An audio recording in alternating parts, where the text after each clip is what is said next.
Welcome into the Pick a Side podcast, a weekend recap edition with a lot to do. Shea, Norling, and Tyler Aki with you as always.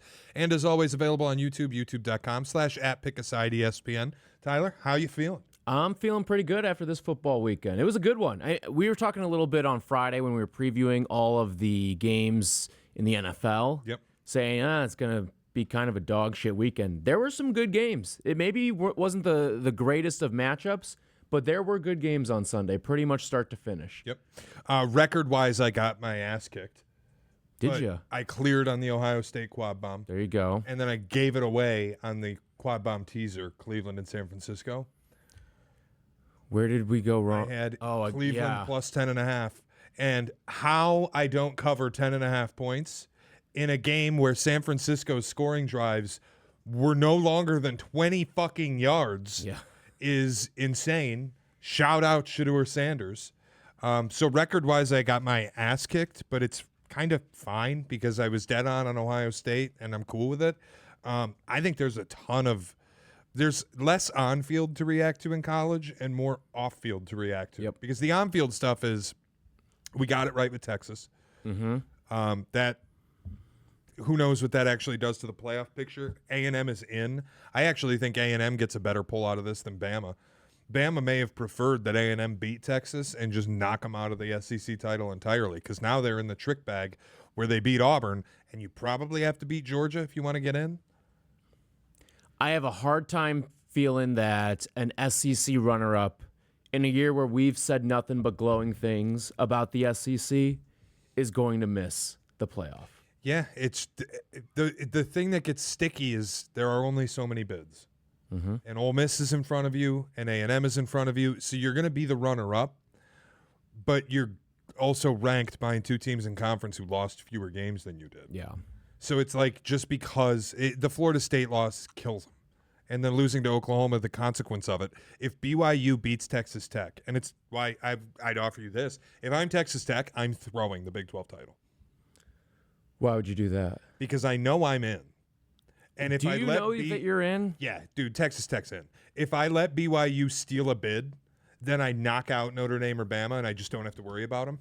Okay, I don't know if they're necessarily in with a loss. I think they're in. Because if you look at the 1 through 12, it's really for a team like Texas Tech, you're really looking at 1 through 10. Because 11 is going to go to a group of 5 / ACC, and then the 12 spot is going to go to the other. So I don't know if you're necessarily in. I think they're in, and we'll find out tomorrow when the rankings come out. Mm-hmm. But if they're still if they're comfortably ahead of Bama, I think they can afford to lose to BYU and still be in, because they'll have beaten BYU. BYU takes a spot though, but Yeah. BYU won the bigger game. But that's where BYU steals a bid. This is my whole theory: is Texas Tech's in, so just throw this game and then let BYU steal a bid and leave Notre Dame at home, so you don't have to deal with them. Let BYU steal Notre Dame's spot. I'll tell you what, I don't think 11-2 Texas Tech is getting in over 10-2 Notre Dame. I would think that's ridiculous. They're punished for making a conference title. We didn't see that last year with SMU. I think it's a little different with Notre Dame, who didn't play in a conference title. But it was SMU got in at the expense of Alabama. I know. That's where I think getting into this game, earning it and being the higher ranked team and being the favorite, you've earned your way to the playoff. Okay, we'll find out. We'll find out. You putting me in this world where Texas Tech loses the Big 12 title and gets eliminated, now I would crash out. One of the hang-ups in all of it is what happens now with Ole Miss. So I think because it depends. That's where we start. I think it depends on if players leave. If you end up with a portal exodus now, then I hate it so much for Ole Miss fans because they deserve it. They've never had a season this good in their history. This is what they've been waiting on for 60 years. But if there's a portal exodus, I think you just knock them out. Right? I mean, the precedent has been set with what happened with Florida State. Was this 2-3 years ago now? And Jordan Travis gets injured late in the season. You still go out and you win the ACC title, but you know you're going to be without your quarterback in that game. And ultimately, the committee leaves out an undefeated Florida State for I think it was Alabama that got in that day. Yep. So the precedent's been set. Now, that was a 4-team playoff, not a 12-team playoff, so I don't know if that changes any of the calculus here. Again, you bumped Florida State back one spot from 4 to 5. This would be bumping back Ole Miss from 6 or wherever they end up in the playoff rankings tomorrow night to like 11 or 12, but 11 and 12 is pushing you out of the playoff because of the auto qualifiers. Well, I'm leaving in the caveat that it has to be a portal exodus. It can't just be that you're without your coach. You need to also be without your quarterback, your top back. But it's not just your head coach. It's pretty much your entire offensive staff. Yeah, I mean, it is a problem. And I don't know what the committee's going to do with them. I do think there's a chance Ole Miss gets left home. And honestly, I just come back to Lane Kiffin's a fucking asshole. That's what this is, yeah. The way he went about this was ridiculous. If you wanted to be at LSU, go be at fucking LSU. Don't cock tease all the Ole Miss fans and then leave them holding this horrible bag where they might just get left out of the playoffs. It's ridiculous. Mm-hmm. No, it's Lane Kiffin showed you who he was. When someone tells you who they are, believe them. Yep. And he has told them not once, not twice, not 3, like 4 or 5 times. There have been major instances of Lane showing the scumbag that he is. And this is now that coming to the forefront in maybe the biggest episode of it all. Yep. Right? Because I don't think he can top this. No, and it's the way he went about it. Like, it's not – Lane is more than welcome to take the LSU job. He has every right to leave Ole Miss and take the LSU job. Nobody is saying that he was wrong to do that. But the way he did it, it never had to be this way. If you want to go coach someplace else, go. But this nonsense where you're going to beg with the AD, oh, please let me coach the team through the playoff. What are you, fucking on crack? They're going to let the head coach of LSU walk into the Ole Miss locker room and coach them through the playoff? You got to be out of your fucking mind. I will say this, though. I think this was a case of Ole Miss cutting off their nose to spite their face, not letting him coach this. I think it's the right thing to do. No, I'm on the opposite side of this, because what if you now get left out of the playoff because there is a portal exodus? You're going to give up on the best season in your program's history because of this? I would. You would? Yeah. You would fold like that? Yes. I'm not going to give up on a chance to win a national title. Because if you win a national title this year, frankly, you don't really care if Lane leaves. But I'm not Tulane. I'm not South Florida. I'm not like some. But you're not some Alabama either. Team. No, I'm not saying that. But I'm not some poverty conference team that I understand. Group of 5 jobs are coming of it, and it's not like he's leaving. Maybe if he were leaving to take the Ohio State job, I might be more palatable and like, okay, we can let this run out. You're going to an in-conference rival. Fuck off. You want to be there so bad? Go be there. Don't be here. I don't need you here. Like I'm thinking about like, okay, let's do this. Michigan State is in a world where Pat Fitzgerald has us in a 12-team playoff, but Ryan Day has been fired, and now Ohio State's calling. And Pat Fitzgerald takes the Ohio State job, and we're 11-1, and we just clinched a playoff spot. And Pat Fitzgerald comes out and goes, I'm coaching at Ohio State next year. Get the fuck out of my locker room.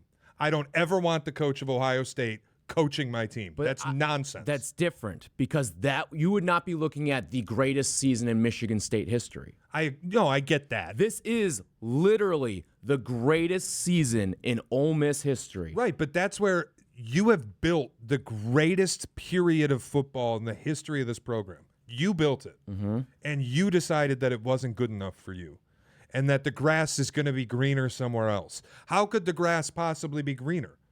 You have built a monolith of a program at Ole Miss at a place everybody said it couldn't happen, and you built Come to the Sip, and you made us a bigger brand. You did all of these things for us, and then you told us, you're not that pretty. I'm going to go someplace else. Well, then you know what? Fuck off. I can't have you in my locker room. I just don't think it's worth missing out on a potential national title because of this. I don't. I would have let him coach the playoff. You could, A, disqualify yourself from the playoff as a result of this, and B, at least give yourself a chance. Like, you could be looking at an Ole Miss team that could be hosting a first-round playoff game. In all likelihood, hosting a first-round playoff game if Lane stays. Now, with Lane not there, there's question if you're even going to make the playoff. Simply by a decision that is being made by the head coach. Listen, you're going to coach LSU, you're going to coach LSU.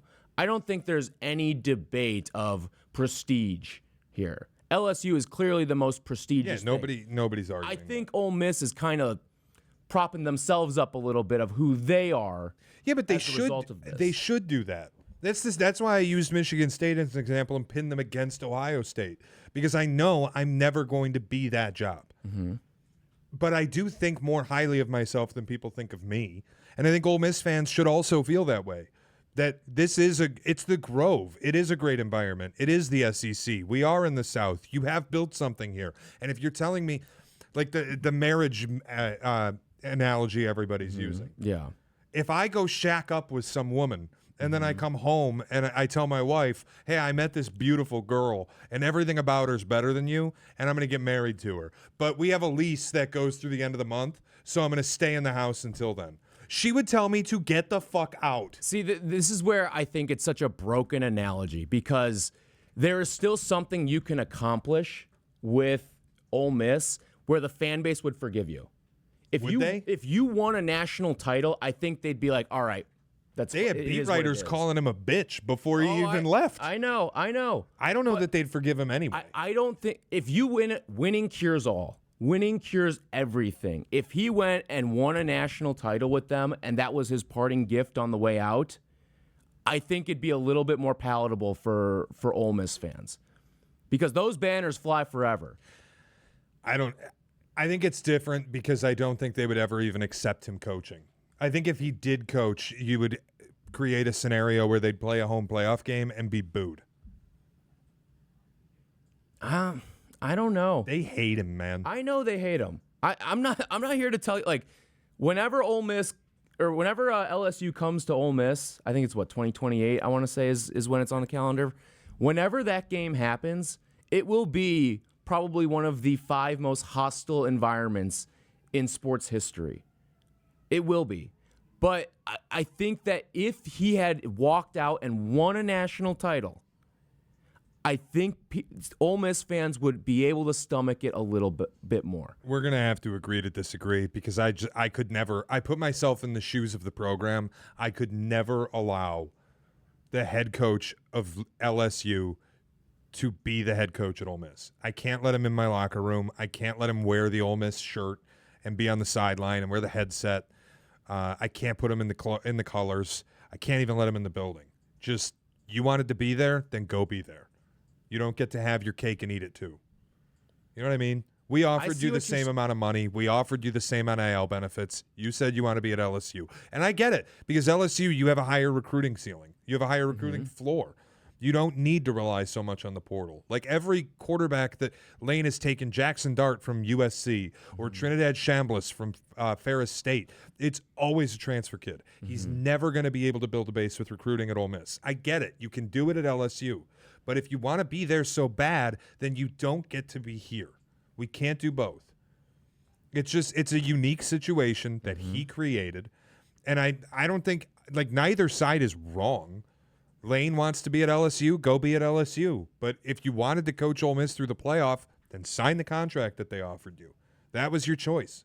And he made his choice. Now it's, well, if it isn't the consequences of my own actions. No, listen, I think it's pathetic that he's playing victim through it all, too. Well, that's the problem. I wanted to coach, but they wouldn't let me, despite the fact that players wanted me to coach. Like the ridiculous letter that he posted on social media. It was pathetic. Don't get me wrong. Everything that Lane is doing and the process in which he is doing it is pathetic. But if I'm Lane Kiffin and I want to go to LSU, I can treat this like everything else. And listen, maybe I'll take my lumps for 1 year. Lane's the type of coach with his ability to recruit in the transfer portal. You can flip this over in 1 year. There is that late transfer window, too. I have to tell you, I'm also surprised LSU would have been willing to let him coach Ole Miss through the playoff. Because wouldn't you also think... But guess what?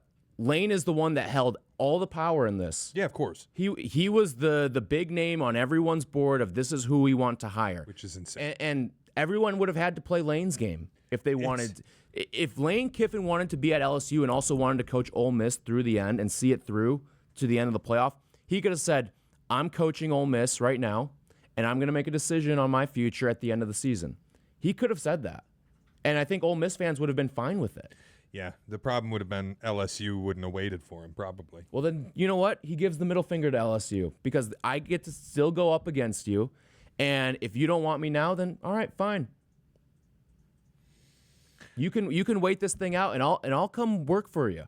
But you have to wait this out. The best point is that neither Ole Miss or Lane are doing anything wrong. The reason I have a sour taste, and a lot of people have a sour taste, is because Lane Kiffin is begging for you to feel bad for him. I don't feel... There's no sympathy. This morning I made the incredibly difficult decision of deciding to coach LSU. Oh, really? Was it that difficult? You signed a $13 million a year check. What are you, out of your mind?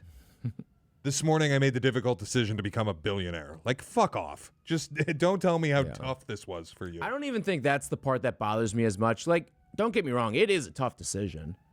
Yeah, I get it. And like I am sure that it is difficult for Lane to make the decision. But the framing of it, where suddenly I'm making myself into a victim, like I get it. It's tough for him to do it, but it's also, you did this. Yeah, no, to me it's the victimization of they still want me, like everyone in that locker room still wants me, but the higher powers at the university are the ones making the decision and punishing the kids. I'm not the one punishing the kids. It's the university punishing the kids. That ain't true, brother. The other problem is the whole thing reeks of a guy who made his decision months ago, right? Like it feels like he's known he was doing this basically since Brian Kelly got clipped. Lane has known he's going to LSU, but he told nobody.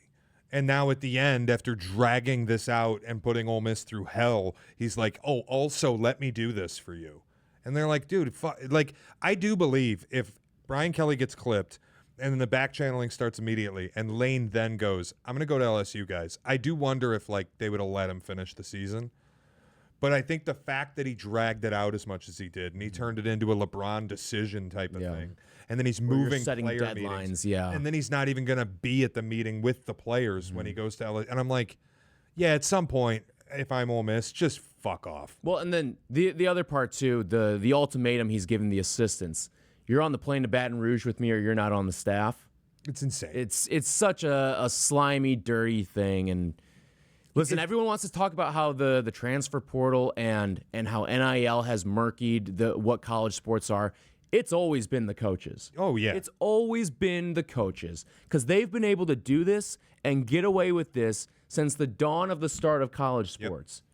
Yep. And it's always been all right, how can I move up along the social ladder here? And this is just another example. And honestly, what just needs to happen, maybe it involves starting the season a week later, or they have to change the calendar.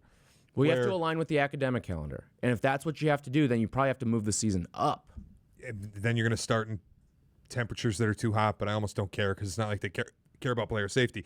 But yeah, you'd have to put the national title game basically on Christmas weekend.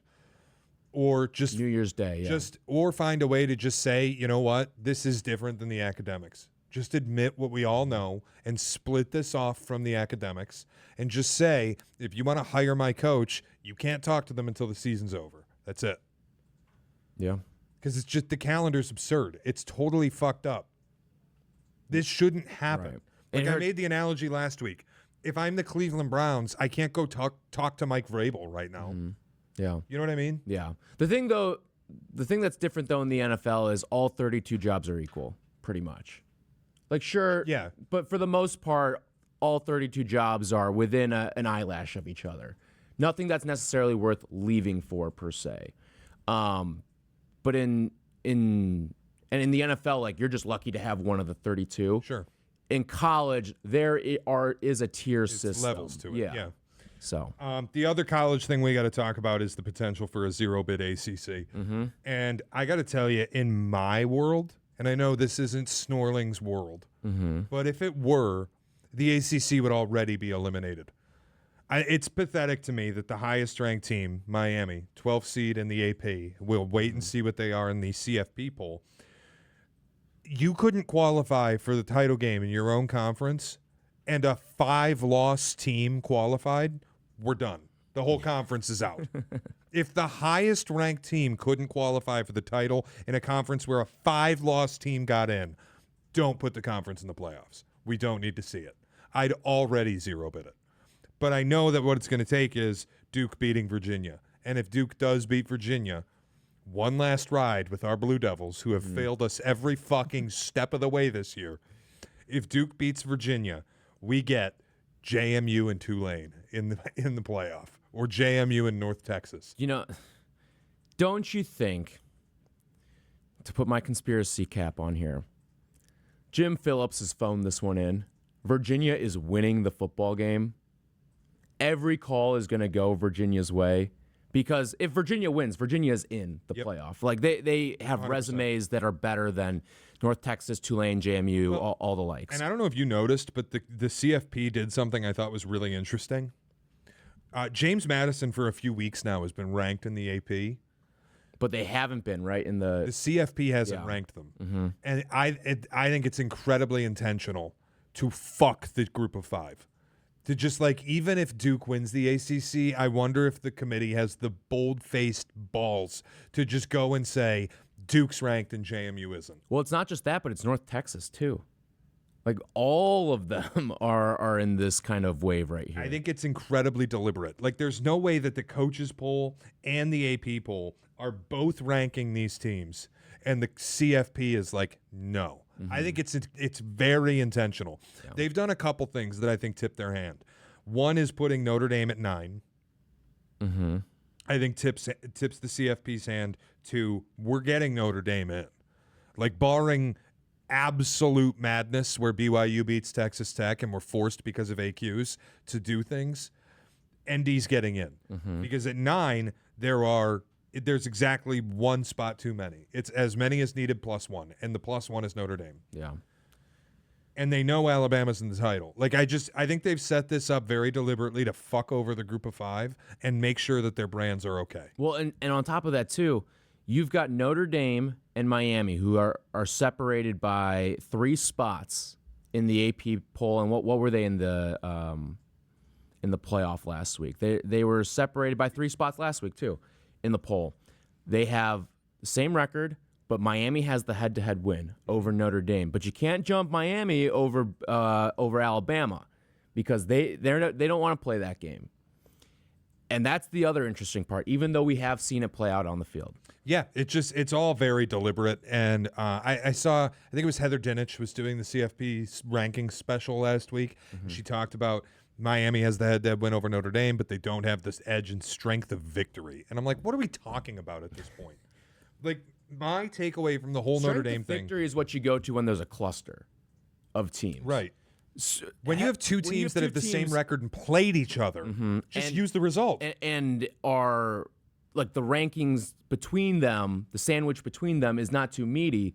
That's when you go to the head-to-head result. It's just baffled me the whole way that Miami, and I'm not even campaigning for Miami to be in. I don't think Miami's that good, but they beat Notre Dame. So explain to me how Notre Dame is 2 spots ahead of them.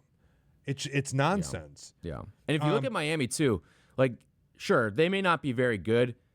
I saw the stat the other day. They have won 5 games this year, I think in the conference, by 30-plus points. Yeah. And sure, is it a shitty conference? Yeah. But you still have gone out and done some of the work. And Notre Dame basically plays an ACC schedule anyways. Yeah. So it's comparable strength of schedule. It's apparently not that comparable strength of victory, but frankly, I don't care because it's 2 teams that are close and have the same record, and one has a head-to-head win. Yep. Explain how Miami isn't ranked ahead of Notre Dame. Oh, well, it's strength of victory. Then you know what? If I'm every Power 4 team in the country, I'm never putting Notre Dame on the schedule. And I salute USC for stopping it. I think Stanford stopped it too recently. It's we're not playing you anymore. Yeah. It does us no good to play you. Yeah. You look at what Notre Dame, their losses this year are to Texas A&M and to Miami. If they were 10-2 and their losses were to Louisville and I don't think they'd ever lose to some of these. You'd just be looking pretty much every year at 12-0 Notre Dame. But you live by the skin of your teeth every single week that way. Right. You are treated effectively at that point like a G5 team. A bigger brand G5 team. Yep. You'll win every tiebreaker because of the logo, but everything else is you're living by the skin of your teeth every single week. And honestly, that's probably the committee's wet dream, for lack of a better term, that they could treat Notre Dame like a group of 5. I don't know. I think they want to – they're clearly trying to push Notre Dame in.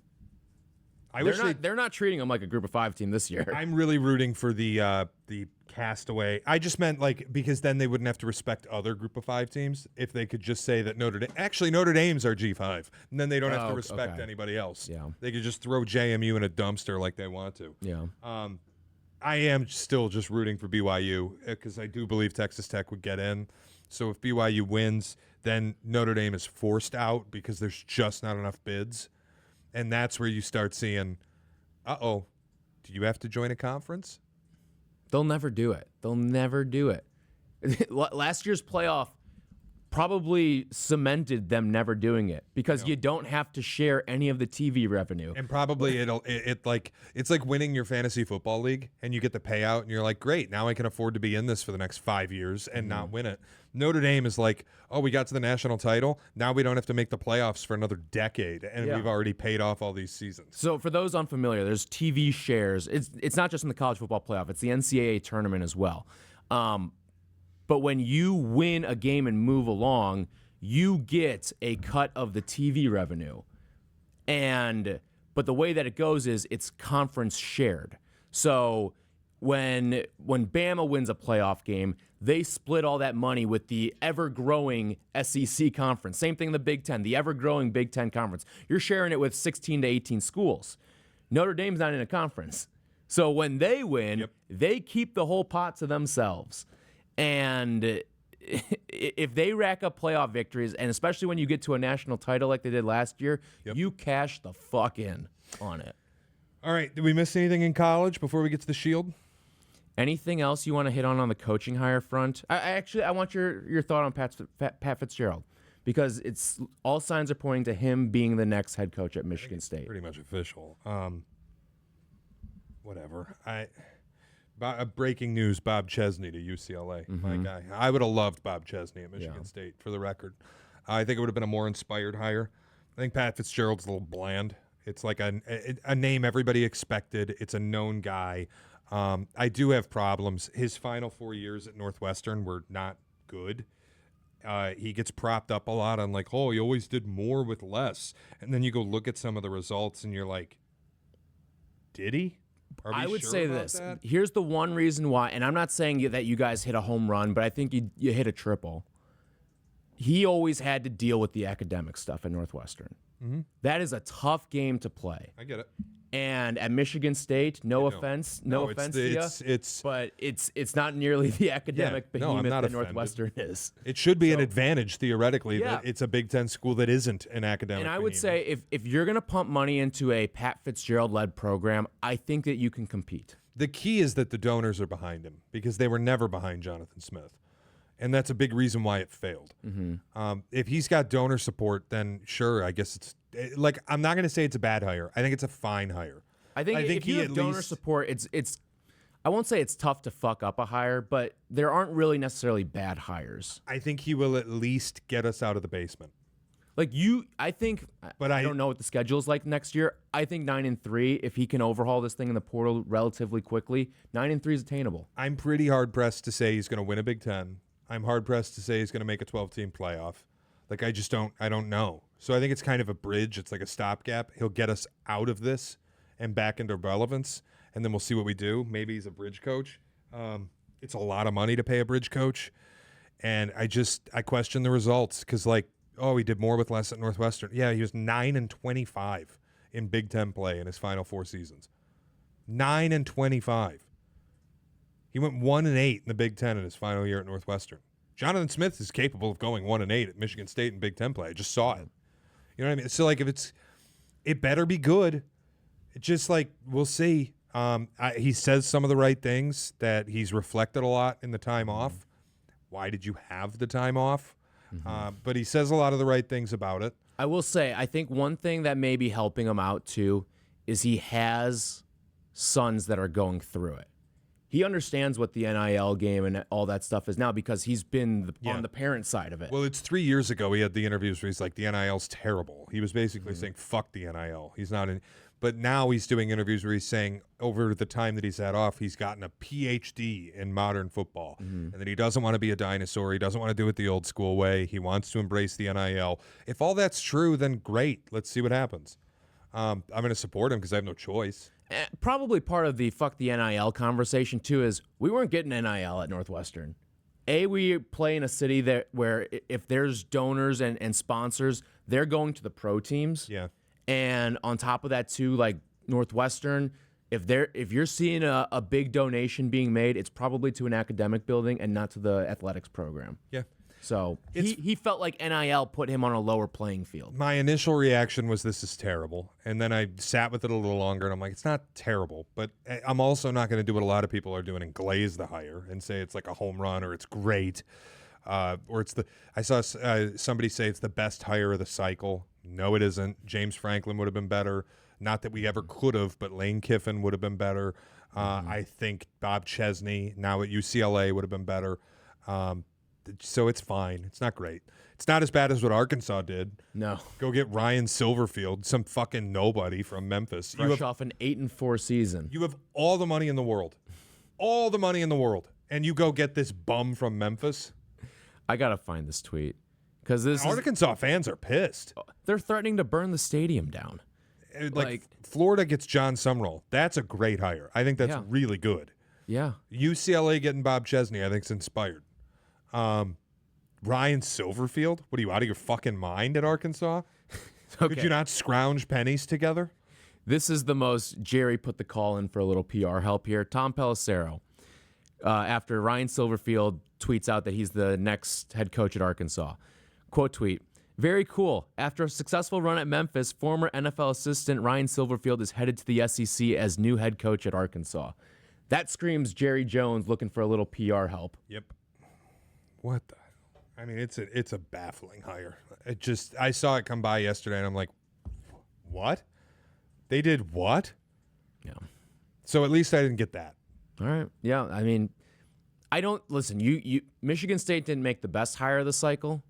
They were far from the worst hire of the cycle. I'm gonna guess when it's all said and done, you were probably in the top third, top quarter. We'll see.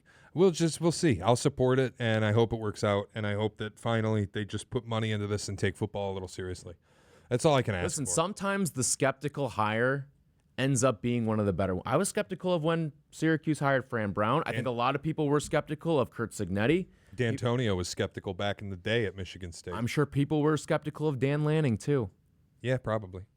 All right, you ready to go to the NFL? Let's do it. So we already kind of covered the Thursday stuff in our Picks Pod. That was out on Friday. If you want to go back, take a listen to that. It's available wherever you get your podcasts, also on YouTube, youtube.com/@ESPN or @PickAsideESPN. We'll start with Friday, Bears-Eagles, and we're going to play my favorite game. Who did it say more about, the Bears or the Eagles? I think it said a little more about the Bears because of the way that they move the Eagles' defense. And really that to me, like the Eagles' offense, we know kind of what the Eagles are. They are an ebb and flow team. They do go through some of these lulls. And sometimes they wake up from these lulls in January, and sometimes they get hit by a freight train in Tampa Bay. But we kind of knew this about the Eagles. We didn't know how the Bears would handle tougher competition.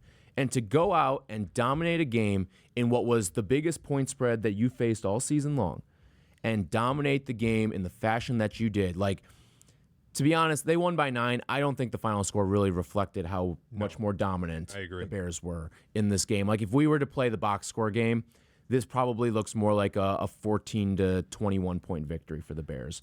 Now, there's moments where you need to capitalize an extra time or two if you're Chicago, if you want to continue to show that you're this team that is caliber of being the number one team in the NFC right now, which is crazy to even think of. It's insane. But on top of that, too, like, you moved an Eagles defense that has game wreckers.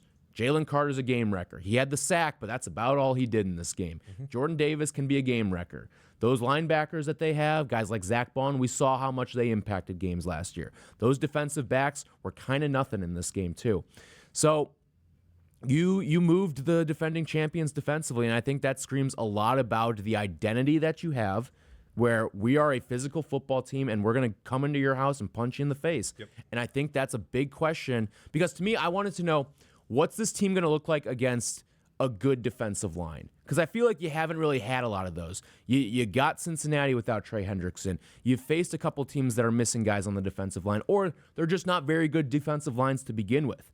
Now I have an answer of what you can look like against a good defensive line, and it makes me feel a little bit better of, okay, if you faced L.A., maybe you would have a shot in the game. If you have the Packers twice now. When you're going up against Green Bay, I have a little bit of faith that you can beat the Packers. Yep.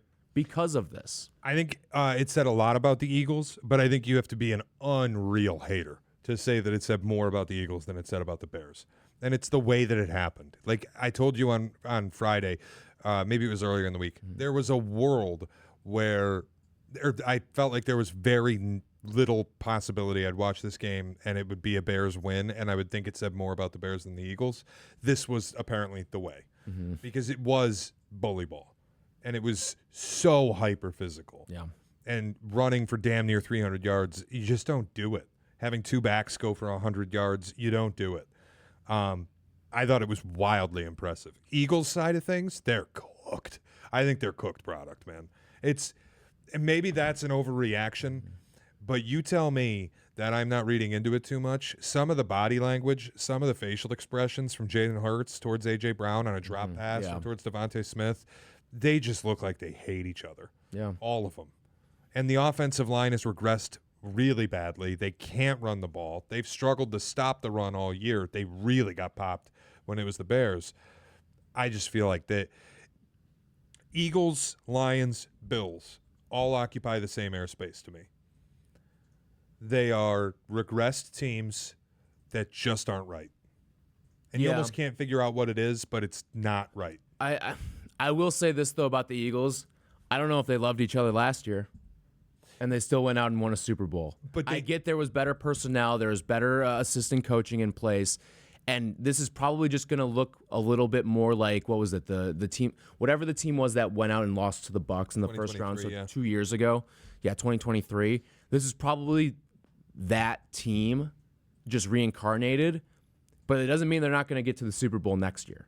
Well, that's fine. Yeah, the window I still think is very open. I'm only talking for 2025 because I think this is the kind of team that, like, once they get hit in the mouth, the difference between this year and last year is last year they never got hit.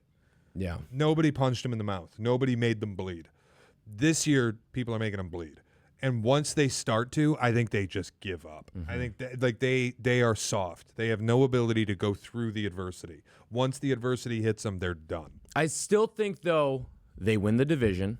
If you look at their remaining schedule, they have like the 30th toughest schedule. It's like one of the softest schedules the rest of the way. Yeah. And the Cowboys having that tie, I think, actually hurts the Cowboys more than it helps them. I think it helps them in some other regards. I don't think it helps them in terms of making the division. Yeah. Chargers, Raiders, Commanders, Bills, Commanders. Yeah.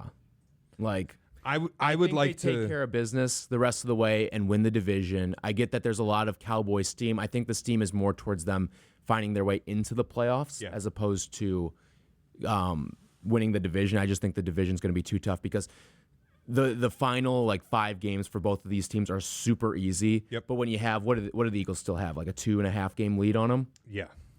It's tough to choke away a 2.5 game lead with 5 to go when you have the schedule that the Eagles have. Okay, who did it say more about? Colts and Texans. The Texans, baby. I agree. So I went out. I placed the Texans to win the AFC. I did too. Because this defense is just too good. The defense is going to keep them in every single game. I think even though the quarterback play is up and down all season long, I think if you at least have a baseline of what C.J. Stroud is, and frankly, I love what the receiver group has become with what you're seeing emerge with Jaden Higgins, what we know Nico Collins is, who's the Xavier Hutchinson, feels like he makes a sizable play from time to time. Woody Marks has been great, and when it's not Woody Marks, Nick Chubb had a really nice touchdown run yesterday. Dalton Schultz is just a steady tight end, too. You know what you're getting out of Dalton Schultz. He's not going to give you a 100-yard game, but he's a red zone threat for you. I just think they're a well-rounded team right now, and when you've got the defense moving the way that it is right now, you can beat anybody, and you might be the most dangerous team in the AFC. I think they're the 2015 Broncos. You can be offensively challenged when you have a defense like that because every game is a race to 20. This offense is better than that 2015 Bronco offense, too. I agree. Yeah, that offense was horrible because Peyton Manning was screws in his neck. But this defense for the Texans, it's a race to 20 against anybody they play. Big stage against the Chiefs. If they win it, they'll fire the silver bullet through Kansas City and end their season. And I think they're going to win the AFC South. I don't buy this Duval stuff. I don't buy the Jacksonville is in first place now. Like the Colts side of this is you have blown it. You had a massive division lead. You started the year 7-1. Everything was going great for you. Now you got to worry about making the playoffs at all because they are the only team in the wild card currently that does not own a tiebreaker against Kansas City. It's interesting, too, because like the Colts, they still have 5 to play. They're at 8 wins right now. You're effectively guaranteed an above 500 season. Yep.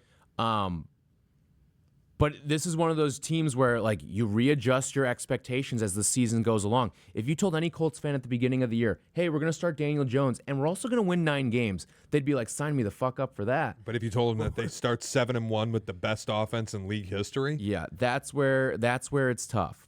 That's where it's really tough. And you look at their schedule, maybe they're not guaranteed to win 9 games. Dude, I'm telling you. I think they still do, but because some of the home games that you have, but you get 2 with the Jaguars, I think you at least split that. It's also that their quarterback has a fucking broken leg. I feel like that's not being chalked up to, oh, he's fine. He ain't fine. Especially when you've got Danielle Hunter and Will Anderson in your lap for 60 minutes, too. Like, have fun with Josh Hines-Allen on the road next week. Yeah. Enjoy that. You have a broken fucking leg. Yeah.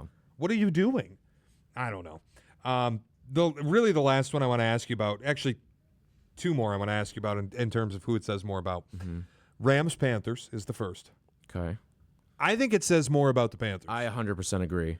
Because I still think the Rams are the best team in football. I think it's a weird spot. You go West Coast to East Coast. The weather's terrible. Stafford hasn't turned the ball over at all year. One game, he blew up. Yeah. But I think the Panthers are kind of similar, not as lofty, but similar in how we talk about them to the Bears in that they've never been given any respect. The way they win has always been talked about and denigrated. But they sit here, win total cleared. They're 7-6 now. They are beating good teams. They have an outside shot still to win their division. I wouldn't even call it an outside shot. They have a legitimate chance to win their division. Like, it just... You still have 2 games with the Bucs. You control your destiny. At some point, Carolina's going to force people to respect them. And I think that we hit that with this game. You know what? If you look at the bye weeks this week, it's very interesting because I think it's 2 teams that really need a bye week. Yeah, Niners and the Panthers. And them getting their bye week at this stage in the season versus some teams that got it in weeks 5, 6, and 7, you may see a rejuvenated Panther team down the stretch. And to pick off this win here, it's impressive, man. Like, it is maybe the most impressive win of the year. I think so. Like, that's what the Panthers went out and did. Look, part of it is Stafford blew up. Yeah, and on that front of it, and you even said this too when we were previewing the games, like, listen, the range of outcomes from this game are wide. We could see the Panthers go out and win, and I don't think it really would surprise us. It wouldn't be what you or I would have picked. No. But it would not. I think that was my exact words. I'm not betting Panthers plus 10, but it wouldn't shock me on Monday if they won the game. Yes, it's exactly what you said. And I remembered that like while that game was happening. And when I look at this with what the Stafford performance was, listen, he still had some really nice plays to Devontae Adams. But the other part of it too is, listen, Paul Skeens gets shelled a couple times a year too. Right. Tarek Skubal gets shelled once or twice a year too. Right. This was that game. Matt Stafford is still the MVP, should be the MVP frontrunner, and is still playing MVP caliber football. Well, he had one game where he got shelled. That's where I keep seeing people reacting and writing up pieces. Did Stafford's MVP chances go up in smoke? I'm like, no. I would, if I haven't looked at the odds this morning, if he's no longer the favorite, I think you're finding value in it. Yeah, like it's a good time to buy Matthew Stafford's MVP odds. All right, last one I want to ask you about, Bills-Steelers. Mm-hmm. I think it said more about the Steelers. I think the Bills still have problems. The Steelers, Rodgers stinks. It's time to go, man. I don't think it said anything about anyone. Really? Yeah, I really don't. Like, I guess we already knew it about the Steelers. Knew that about the Steelers, right? But I don't know if we knew it to the extent of Aaron Rodgers is that bad. Like it's time to go. I'll say this, maybe not from the Aaron Rodgers front, but the fed upness from the Steelers fans, where you're booing Renegade, where you're chanting "Fire Tomlin." Yeah, he's done. That it maybe said more big picture about the Steelers as opposed to the singular season. They're just, and I don't blame Steelers fans for it. They're done with it. It's been 15 years of this. Sometimes you need the split. The split just needs to happen. I think it's the best thing for both sides. Mm-hmm. Honestly, Buffalo might be in the same boat. It's like a perfect looking into the mirror where if you don't get it done this year, I think it's the best thing for both Sean McDermott and the Bills to go a different direction. If you're Buffalo, would you hire Mike Tomlin? Probably. If you're Pittsburgh, would you hire Sean McDermott? I don't know if I would. I wouldn't, because I'm trying to get a quarterback and be like modern. I think if I'm Buffalo, I hire Mike Tomlin. Yeah, because I know I can get if you hire Mike Tomlin, you're probably gonna pair Josh Allen with an idiot offensive coordinator, because there's nothing Tomlin likes more than hiring some bum to call plays. But I did think it spoke a little bit more about, honestly, the way Buffalo woke up after halftime, too, and just pounded the rock for a full half. Yeah. Maybe they're waking up a little bit, but I have to see it to believe it. The rest of this slate, there wasn't a ton to draw from for me. Doesn't mean it wasn't fun. Yeah, the Broncos-Commanders game was very fun. Yeah. Shout out to Dan Quinn. I know it didn't work, but going for 2 at the end, right call. If you like watching snuff films, Seattle and Minnesota was fun in the sense that Max Brosmer's career grand opening, grand closing, that guy's never taking a snap again. Yeah. His pick six is probably the worst play that I have ever seen in my entire life watching football. Yeah. And it was only one of 4 interceptions. Mm-hmm. Yeah, no, that everything about that game was just everything about that from the Minnesota side. And to be honest, I thought their defense really showed up in this game, but the problem was that your quarterback put you in such a hole. Yep. That they're like, what? It was scoreless after the first quarter, wasn't it? Yep. Your defense or your offense, your quarterback put you in such a hole, and then you have Justin Jefferson no show in the media after the game too. He's pissed. I don't think he's at an AJ Brown level, because I've always thought like Justin Jefferson is the consummate teammate. No, but at a certain point, you hit your level. Here's the problem for Minnesota. Minnesota's just going to have to go get a quarterback. They're going to pay Mac Jones. I think everybody knows already the team that gets Mac Jones is Minnesota. It's a match made in heaven. Yeah. And he'll probably be pretty good for them. They're going to eject on J.J. McCarthy. Obviously, Max Brosmer's a fucking nothing. Yeah. But J.J. McCarthy was terrible. And the reality is they have a Super Bowl caliber roster with some of the best skill players in the game, a good offensive line, a great defense. They can't waste any of this. So go pay Mac Jones. This might be a perfect season or off season for the Vikings, because I think you could do 2 things here. You can go out and pay Mac Jones, and I think that would be the right call to make. You can also, in the 3rd or 4th round, draft a quarterback, one of these guys who we thought was going in the 1st round. Go draft a Nuss. Go draft a Cade Klubnik. Go draft a Drew Aller.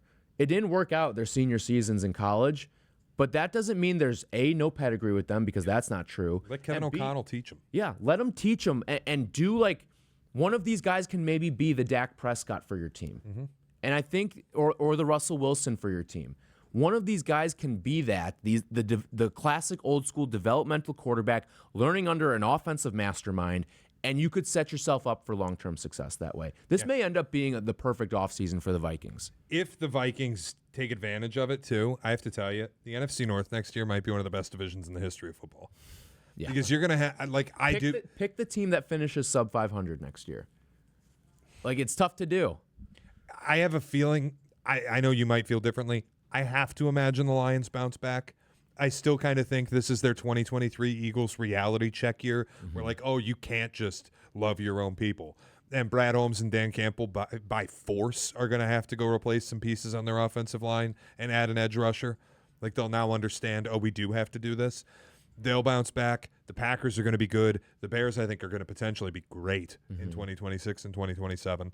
And the Vikings, if they go pay a quarterback like Mac Jones, their roster's ready built. It could just be the war of NFL attrition. Whoever can be the healthiest is going to be the ones that are above 500 in that division. You'll be the AFC North, except good, where everybody is hovering right around a 9-10 win season, but it's because you're all demons. Yeah. It's the 9 or 10 win team no one wants to see in the playoffs. Right. What else you got in the NFL? It was kind of a slow week for big. Can I just say, everybody involved with the Atlanta Falcons, just get the fuck out of the Atlanta Falcons. Yes. Just go away forever. Yeah. And they have to trade Bijan. They have to trade Drake London. Try to get anything you can for Kyle Pitts. Just everything has to go. Yeah. Yeah. Everything. No, I mean that entire operation there, it's been broken for years. I think if you pull the plug on Raheem Morris, he's just whatever he's not an NFL head coach. He's a hell of a DC. He's going to follow the Robert Saleh, Vic Fangio, Dennis Allen trajectory. Hell of a DC, just not cut out to be a head coach. Yep. For people who don't understand how bad this is, Atlanta is going to finish the season in top 10 pick territory. They don't have their pick. And guess who does? The Rams. It's always the Rams. Yep. Les Snead, notorious for fuck them picks, all of a sudden has a first-round pick in a year where they might win the Super Bowl. It's just like they're the Super Bowl favorites, and they might have a top 10 pick out of it. Go fucking everybody figure. Involved in the Falcons, go away forever. Can I send you this this little flare? The Dolphins are 5-7 right now. I know. Sneaky much for worst team in football. Sneaky have crept to 5-7 here, and gettable in pretty much every game the rest of the way. I know. Could this team find their way to 9-8, and Mike McDaniel, who was supposedly fired week 3, sticks around? Like 9-8, you're not firing Mike McDaniel, even if you miss the playoffs at 9-8. But like you've got the Jets this week, on the road, albeit, but you have the Jets this week. Boy, are they certainly win that. They are on a treadmill of suck. If they get to 9-8 and keep McDaniel, what Dolphins fan is going to be happy? You're stuck with Mike McDaniel and Tua in perpetuity. You've basically become AFC East Steelers. You don't have a quarterback. You don't have a coach. You can't win anything, but you're stuck with all these guys. Yeah. I mean, you've got a chance in all of these games. It goes Jets, Steelers, Bengals, Bucks, Patriots. Imagine like the Colts collapse. The Chiefs don't really get off the mat, and we end up with a 10-7 Dolphins team in the playoffs just to get loaded into a cannon and launched out of Denver. Or New England. But if you're 10-7, you'll be coming off of a win at New England, and you're just running it back the next week. That would be incredible. It would. I kind of feel.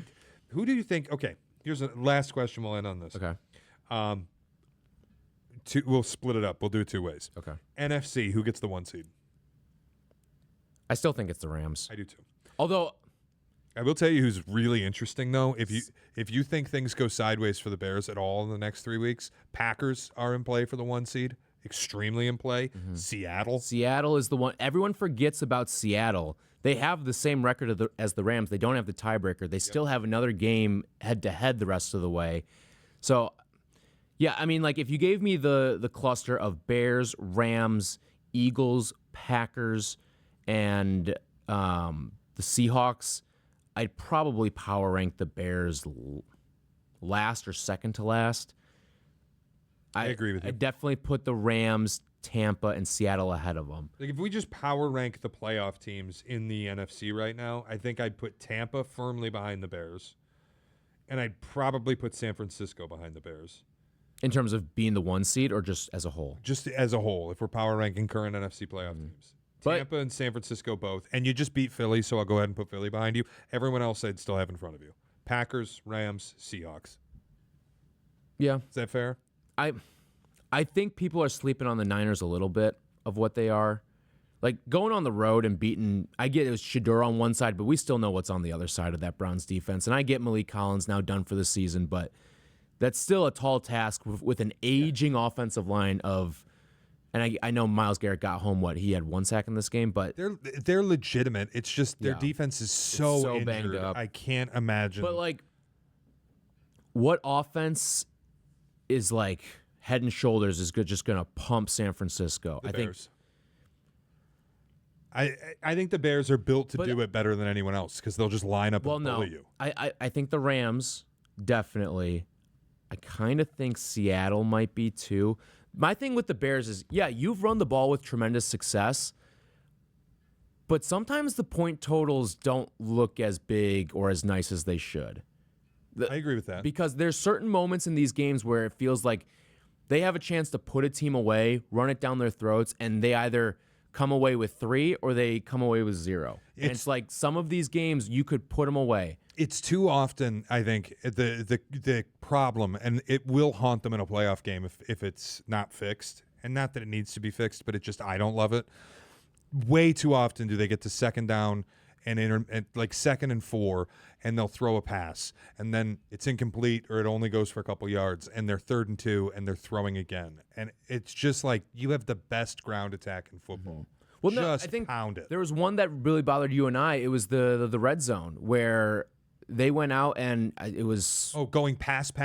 Yeah, they got a first down, set up a red zone drive, low red zone. You go pass. It may have been goal to go, or it was like you needed to get to the 1 or 2 for a first down. Yeah. The other one that bugged me was first down. You get 7 yards. It's 2nd and 3. You go pass on 2nd down, get nothing, and then you go screen on 3rd and 3, and Caleb throws a pick. And I'm like, what? Just run the ball. Yeah. You're killing them on the ground. Yeah. Just run it. There's no reason to try to reinvent the wheel sometimes. The last thing, AFC. Who gets the 1 seed? Denver or New England?